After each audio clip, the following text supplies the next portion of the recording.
the new video of Learn with Bhavna. Now we are starting question 5 of MSOE 004 urban sociology. अगर आपने इससे पहले वाली videos नहीं देखी है तो आपको इस वीडियो के एंड में एक फोल्डर का लिंक मिल जाएगा, आपको सारी वीडियोस इंपॉर्टेंट क्वेश्चन की वहाँ पे मिल जाएंगी। सो वो वाला लिंक भी आप डू चेक इट आउट ताकि आप कोई भी क्वेश्चन मिस ना करो। ऑल्सो हाँ भी आपको ऊपर इंपॉर्टेंट टिप्स की वीडियो का लिंक मिल रहा होगा आई बटन में, तो वो वीडियो भी आपको देखनी है। वो वीडियो देखे बिना आपको एग्ज़ाम नहीं देना है। उस वीडियो में आपको ऐसे ऐसे टिप्स जानने को मिलेंगी जिससे कि आप एग्ज़ाम में और बेटर परफॉर्म कर सकते हो, आपके और भी अच्छे मार्क्स आएंगे। नाउ स्टार्टिंग विद क्वेश्चन 5 हमें बात करनी है various models of urban growth in contemporary India. जब आप कोई भी आंसर स्टार्ट करते हो तो आपका first paragraph will always be the introduction, right. अब ये सारी छोटी छोटी टिप्स मैंने इंपॉर्टेंट टिप्स वाली वीडियो में डाली हुई है, तो आप वो वाली वीडियो ज़रूर देख लेना। नाउ जब हम बात करते हैं अर्बन ग्रोथ की कंटेम्प्रेरी इंडिया में, तो वेरियस फैक्टर्स के थ्रू, वेरियस थ्योरेटिकल और एम्पिरिकल मॉडल्स के थ्रू शेप हुई है, जहाँ पे पैटर्न्स, डायनामिक और सोशल इंप्लीकेशन देखी जा सकती है अर्बनाइजेशन की। अब ये जो सारे मॉडल है ये सोशियोलॉजिकली, जोग्राफिकली और इकोनॉमिक पर्सपेक्टिव से ड्राइव हुए हैं, जहाँ पे हम सिटीज़ को एक्सपैंड होता हुआ, डेवलप होता हुआ और ट्रांसफॉर्म होता हुआ अंडरस्टैंड कर सकते हैं, देख सकते हैं। तो नीचे हमने इस बारे में बात की है आंसर में कि कैसे जो अर्बन ग्रोथ का मॉडल है वो कंटेम्प्रेरी इंडिया के अंदर रेलिवेंट है। तो फर्स्ट हमारी कंसेंट्रिक जोन मॉडल आ जाएगा, जो बर्जेस मॉडल भी बोला गया है। अब ये जो मॉडल था ये अर्नेस्ट बर्जेस ने डेवलप किया था, जहाँ पे उन्होंने बोला था कि जो सिटीज़ ग्रो हो रही हैं वो आउटवर्ड होती हैं कंसेंट्रिक जोन में, जहाँ पे हर एक जोन एक स्पेसिफिक फंक्शन सर्व करती है। जो सेंट्रल जोन होती है वो बिजनेस डिस्ट्रिक्ट होती है, जिसको सीबीडी कहते हैं, और उसके आसपास ट्रांजिशनल जोन होती है, देन रेजिडेंशियल होती है एंड देन कम्यूटर जोन्स होती हैं। अब जो ये मॉडल था ये इंडिया के अंदर भी एप्लीकेबल है, जो कि मुंबई और दिल्ली जैसी सिटीज़ में देखा जा सकता है। अब मुंबई में जो सीबीडी है, जो सेंट्रल है, वो साउथ मुंबई है, जहाँ पे हाउसेज, कमर्शियल हब्स हैं, जैसे नारीवन पॉइंट हो गया, फोर्ट हो गया। उसके आसपास दादर और बांद्रा जैसे एरियाज़ हैं जो रेजिडेंशियल जोन की तरह वर्क करते हैं, और देन रेजिडेंशियल जोन के बाहर सबर्ब्स हैं जो कि नवी मुंबई और थाने हैं, जो कि कम्यूटर्स को केटर कर रहे हैं। हावेवर ये जो मॉडल है ये फुल्ली कैप्चर नहीं करता है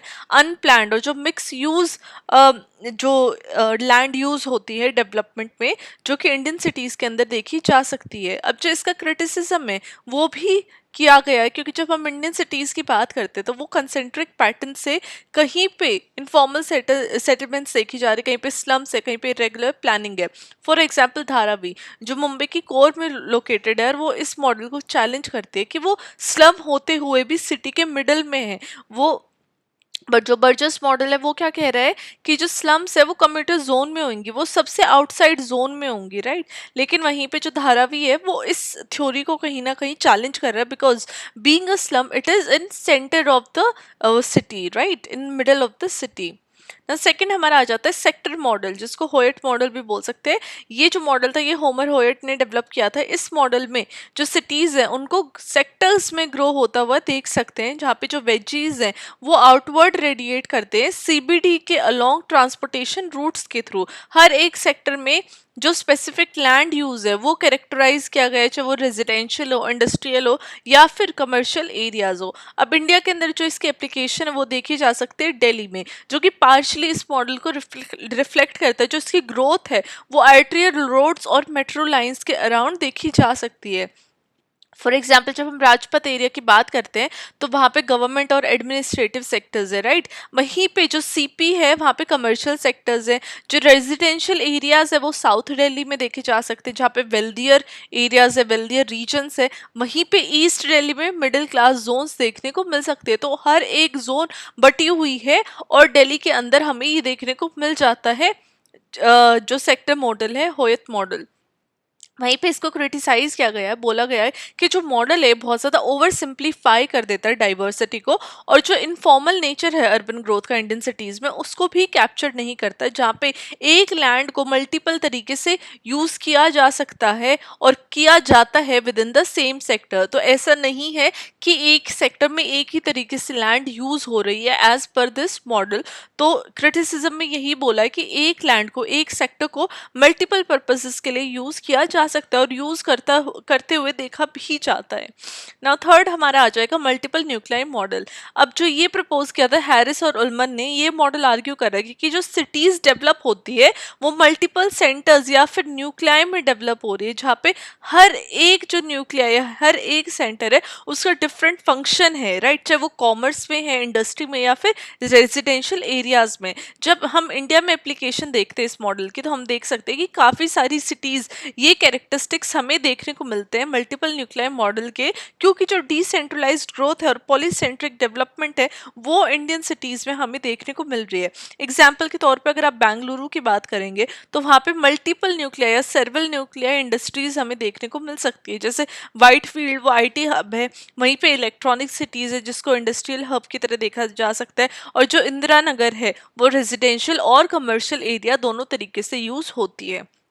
वहीं पे अगर हैदराबाद की बात करें तो वहाँ पे भी मल्टीपल सेंटर्स देखने को मिल जाते हैं। जो HITC सिटी है वो आईटी हब है, चार मीनार हिस्टोरिकल और कल्चरल न्यूक्लियस है, वहीं पे गच्चीबौली रेजिडेंशियल और बिजनेस एरिया की तरह, या फिर उन इन डिफरेंट मल्टीपल न्यूक्लियाइज की तरह हैदराबाद और बेंगलुरु बहुत अच्छा एग्जाम्पल है जो मल्टीपल न्यूक्लियाई मॉडल हमें अर्बन एरियाज का देखने को मिलता है विद इन इंडियन कॉन्टेक्स्ट। अब जो इसका क्रिटिसिज्म है वो बोलता है कि ये मॉडल इफेक्टिवली एक्सप्लेन कर सकता है कि जो डिफरेंट स्पेशल डायनामिक्स है मॉडर्न सिटीज़ के, लेकिन ये जो इम्पैक्ट है इनफॉर्मल सेटलमेंट्स का और स्लम्स का अर्बन ग्रोथ पे, कहीं ना कहीं उसको ये इग्नोर कर रहा है। Multiply nuclei model informal settle और स्लम का जो इम्पैक्ट है अर्बन ग्रोथ के ऊपर, उसको इग्नोर कर देता है।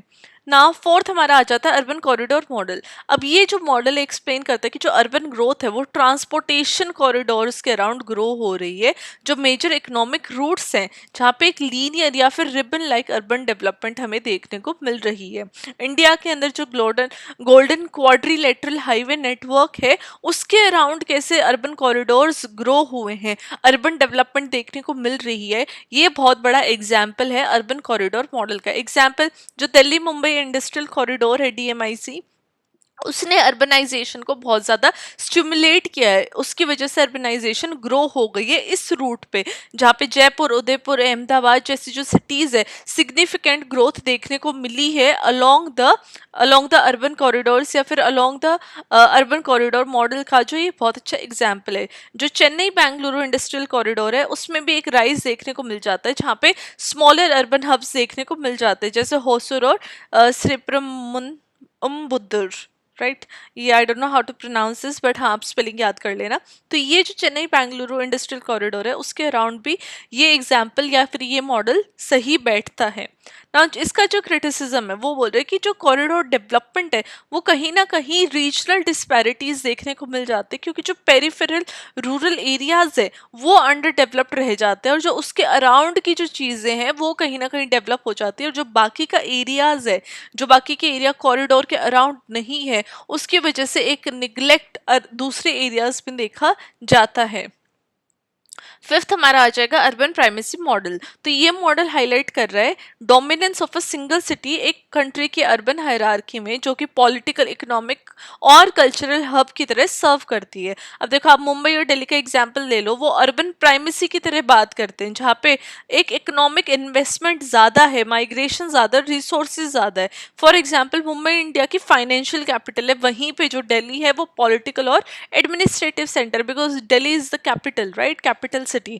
तो यहाँ पे जो इकोनॉमिक इन्वेस्टमेंट है वो ज़्यादा देखने को मिलती है, लोग इन सिटीज़ के अंदर ज़्यादा मूव करते हैं, स्पेशली दिल्ली एंड मुंबई। और रिसोर्सेज एलोकेशन, जब गवर्नमेंट का जो भी रिसोर्सेज आते हैं, फंड आता है, वो इन सिटीज़ के अंदर एलोकेट होता हुआ ज़्यादा दिखता है। तो जो इसकी क्रिटिसिज्म में बोला हुआ है कि जो अर्बन प्राइमेसी है वो कहीं ना कहीं ओवर कंसंट्रेशन देखा जाता है कुछ सिटीज़ के अंदर रिसोर्सेज का, जिसकी वजह से रीजनल इनइक्वालिटीज़ देखने को मिलते हैं। एग्जाम्पल स्मॉलर सिटीज़ जो हैं, स्मॉलर सिटीज़ बिहार और उत्तर प्रदेश जैसी स्टेट में वो compete नहीं कर सकते दिल्ली या मुंबई जैसी सिटीज़ के साथ, बिकॉज उनको इतनी इन्वेस्टमेंट या डेवलपमेंट की चांसेस नहीं मिल रहे हैं अकॉर्डिंग टू या फिर in contrast to Delhi and Mumbai.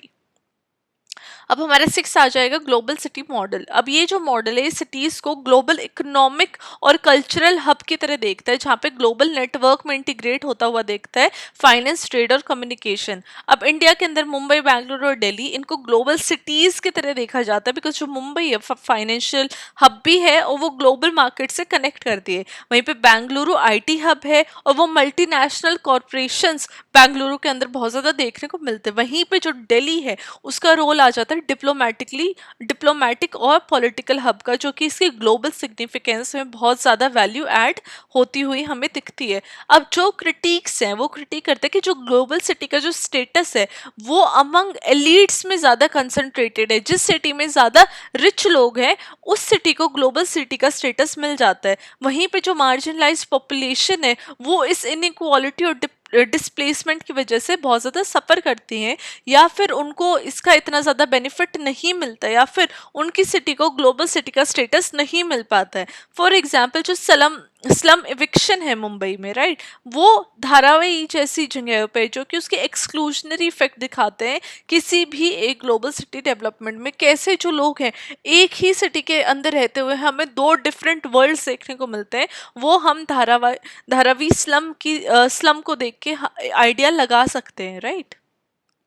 Seventh हमारा आ जाएगा इनफॉर्मल ग्रोथ मॉडल। अभी जो मॉडल है फोकस करते हैं इनफॉर्मल सेटलमेंट्स के रोल पे। स्लम्स हो गए या फिर अनरेगुलेटेड हाउसिंग हो गई जो अर्बन ग्रोथ को शेप कर रहे हैं। इंडिया जैसी कंट्री में जब हम इनफॉर्मल अर्बनाइजेशन की बात करते हैं तो वो अपने आप में उसे एक सिग्निफिकेंट रोल देखने को मिलता है किसी भी सिटी को एक्सपैंड करने के लिए, बढ़ाने के लिए। अब इंडिया के अंदर आप देखोगे तो 25% इंडिया की अर्बन पॉपुलेशन स्लम्स में रहती है, इनफॉर्मल सेटल में रहती है। अगेन आप धारावाही मुंबई का एग्जाम्पल ले सकते हो, सिलमपुर दिल्ली का भी, कि कैसे जो इनफॉर्मल सेटलमेंट्स है वो अर्बन लाइफ का एक इम्पॉर्टेंट पार्ट है। वो अफोर्डेबल हाउसिंग प्रोवाइड करती हैं लेबरर्स को with in the city. Labourers of course वो फॉर्मल सेटलमेंट में नहीं रह सकते बिकॉज उनकी इतनी ज़्यादा इनकम नहीं होती है, तो इनफॉर्मल सेटलमेंट्स ये स्लम एरियाज उनको एक तरीके से हाउसिंग प्रोवाइड कर सकते हैं ताकि वो उनके सर के ऊपर छत हो and they can live peacefully.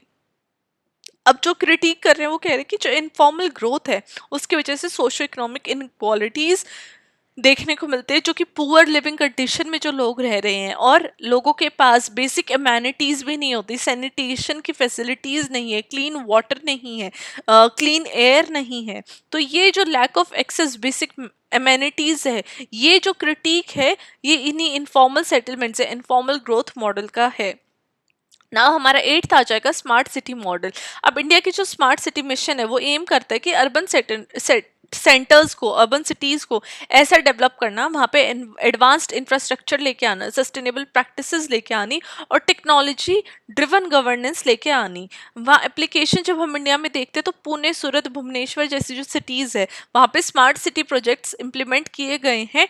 Public services को डिजिटलाइज कर दिया है, रिन्यूएबल एनर्जी यूज़ है और एक अर्बन मोबिलिटी को इंटीग्रेट किया गया है विद डिजिटलाइज्ड वर्ल्ड या फिर विद डिजिटाइजेशन, राइट। अब जो क्रिटिक कर रहे हैं वो कह रहे हैं कि जो फोकस है टेक्नोलॉजी का वो कहीं ना कहीं मार्जिनलाइज पॉपुलेशन को, जिनके पास एक्सेस नहीं है डिजिटल रिसोर्सेज का, टेक्नोलॉजी का, उनको कहीं ना कहीं इन सिटीज से, इनके बेनिफिट से एक्सक्लूड कर देते हैं, राइट। क्योंकि जिनके पास एक्सेस नहीं है, जो अफोर्ड नहीं कर सकते डिजिटल इंफ्रास्ट्रक्चर, उन अर्बन लोकल्स में या फिर उन अर्बन सेटलमेंट पीपल के अंदर वो इनइक्वालिटीज देखने को मिल जाते हैं। ये जो टेक्नोलॉजी है उन लोगों को डिफ्रेंशिएट कर देती है उनसे जो जिनके पास एक्सेस है एंड उनके पास जिनके पास एक्सेस नहीं है। तो एक डिफ्रेंसिएशन, एक inequality due to this barrier देखने को मिल जाती है। अब जो इसका क्रिटिसिज्म है के एग्जाम्पल में आप देख सकते हो कि जो स्लम डिवेलर्स हैं स्मार्ट सिटीज़ में, चाहे वो भुवनेश्वर हो गया, वो डिसकनेक्टेड रहते हैं benefits of the urban innovation. वो जो अर्बन इनोवेशन के जितने भी बेनिफिट्स हैं उसका अच्छे से उपयोग नहीं कर पाते हैं, वो उसका पूरे तरीके से बेनिफिट नहीं ले पाते बिकॉज उनके पास इतनी नॉलेज, उनके पास इतना ज़्यादा टेक्नोलॉजी की इंफॉर्मेशन नहीं होती, राइट। उनके पास फर्स्ट ऑफ ऑल टेक्नोलॉजी ही नहीं होती, वो इंफ्रास्ट्रक्चर ही नहीं होता, वो रिसोर्सेज ही नहीं होते। तो ये जो इनइक्वालिटीज़ है ये देखने को मिल जाती है with in this model, right, smart city model. ना लास्ट में हमारा कंक्लूजन आ जाएगा, आपको हर आंसर के बाद कंक्लूजन लिखना ही लिखना है।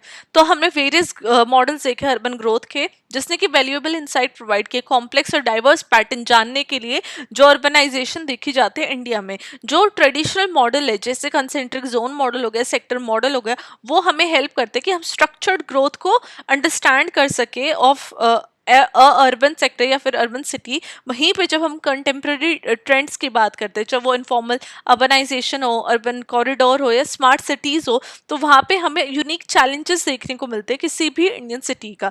अब सोशियोलॉजिकली ये सब मॉडल बहुत ज़्यादा इंपॉर्टेंट है अंडरस्टैंड करने के लिए, ताकि प्लान्ड और अनप्लान्ड डेवलपमेंट के अंदर जो रिलेशन है या जो उनके बीच का जो इंटरप्ले है वो समझ सके, रीजनल इनइक्वालिटीज़ को समझ सके, और जो टेंशन देखने को मिलती है ट्रेडिशन और मॉडर्निटी की जो शेप कर रहा है अर्बन लैंडस्केप, उसको हम जो हमारे न्यू मॉडल्स हैं उनके थ्रू अंडरस्टैंड कर सकते हैं। अब ग्रोथ को इंक्लूसिविटी के साथ बैलेंस करना बहुत ज़्यादा ज़रूरी हो जाता है ताकि एक सस्टेनेबल अप्रोच आए, सभी ग्रो करें, और क्रिटिकली चैलेंज करना भी बहुत ज़्यादा ज़रूरी है इंडिया के अर्बन फ्यूचर को, ताकि एक इंक्लूसिव डेवलपमेंट हो, सबकी डेवलपमेंट हो। ये ना हो कि जो गैप है अर्बन पुअर और रिच के बीच में वो और भी ज़्यादा बढ़ जाए। उस गैप को कम करने के लिए एक इंक्लूसिव और सस्टेनेबल अप्रोच लाने की नीड है। ये सोशियोलॉजिकली हम अंडरस्टैंड करके सोशियोलॉजिकली हम ये जो सॉल्यूशंस है वो पुट कर सकते हैं, राइट, पुट फॉरवर्ड कर सकते हैं। तो ये हमारा आंसर था जहाँ पे हमने डिफरेंट पैटर्न्स और ग्रोथ देखे अर्बनाइजेशन के विद इन इंडिया। आप इसी तरीके से हर एक मॉडल को एक्सप्लेन कर सकते हो विद एग्जाम्पल, विद क्रिटिसिज्म कि क्या उसमें लैकिंग है। हर मॉडल अपने आप पे कंप्लीट नहीं है, हर मॉडल अपने आप में 100% नहीं है, तो वो जो उसकी लैकिंग है, जो उसकी कमियां हैं, वो आप क्रिटिसिज्म के थ्रू एक्सप्लेन करोगे इन your exam so that you can score better. इस तरीके से यू कैन लाइक आपकी जो फुल मार्क्स है वो तो इग्नू कभी नहीं देता है 20 में से 20, लेकिन हाँ आप 18-17 मार्क्स ज़रूर पा सकते हो। मैक्सिमम जो मार्क्स हैं आपके वो आ सकते हैं अगर आप इस तरीके से अपना आंसर राइटिंग करते हो in your exam. So this was our question 5 of MSOE 004। Next question is coming very very soon. अगर आप ऐसे ही वीडियोस चाहते हो, अगर आप और भी अच्छा कंटेंट चाहते हो, तो चैनल को सब्सक्राइब कर लीजिए, वीडियो को लाइक कर दीजिए, कमेंट कर दीजिए कि आपको कैसा लगा आंसर एक्सप्लेनेशन, आंसर राइटिंग कैसी थी और आपको क्या समझ में आया और क्या समझ में नहीं आया, वो भी आप मुझे कमेंट करके बताइए, ताकि मेरा जो कंटेंट है मैं और भी बेटर कर सकूं, आपको और भी बेटर वीडियो मिले, और भी बेटर कंटेंट मिले। सो this was question 5 of MSOE 004. I will see you very very soon with question 6. Till then, study well, study hard, and all the very best for your exam.